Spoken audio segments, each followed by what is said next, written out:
So if you haven't seen our video on how to make the focaccia dough, go back and watch that, and this will get you to the point where your focaccia is ready to go. We're putting in our olive oil. I'm just going to go up and we'll just tip it in, break it in two.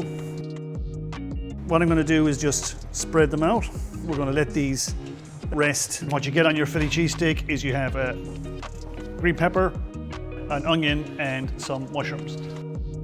So this is a beef, it's a top round steak, and what I'll do is just cut it. I want like kind of long strips.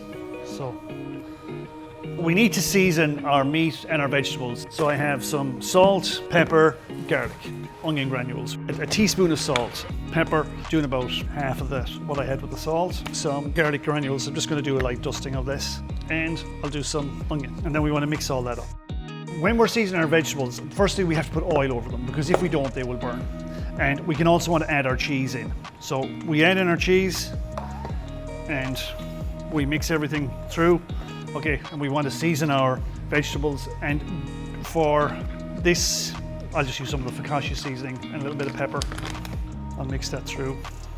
So you can see that's now well seasoned, ready to go, and we have our beef and that's seasoned. What I'll actually do, but just before I put that to one side, let's give it a little drizzle, mix together, it's all going the same place.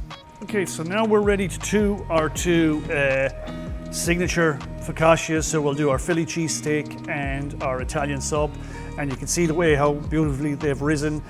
And you see when I divided it by eye, this one had a slightly little bit more than that one, but that's okay. So again, what we'll do is we want to do our indentations and see how soft and bubbly that is. When we think about flavoring our focaccias, think about the flavors that go well with these subs. So for the Philly cheesesteak, I have some nice coarse salt. I'll just put a little bit of this over. Pepper, garlic granules, and onion granules. I'm going to spread my meat.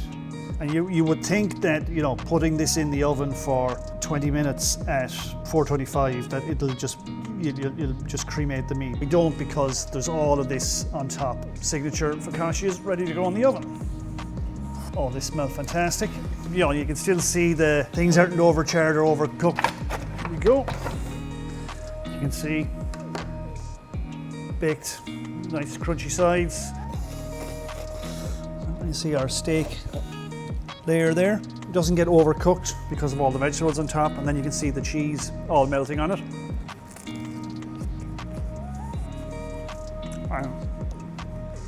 That is extremely good.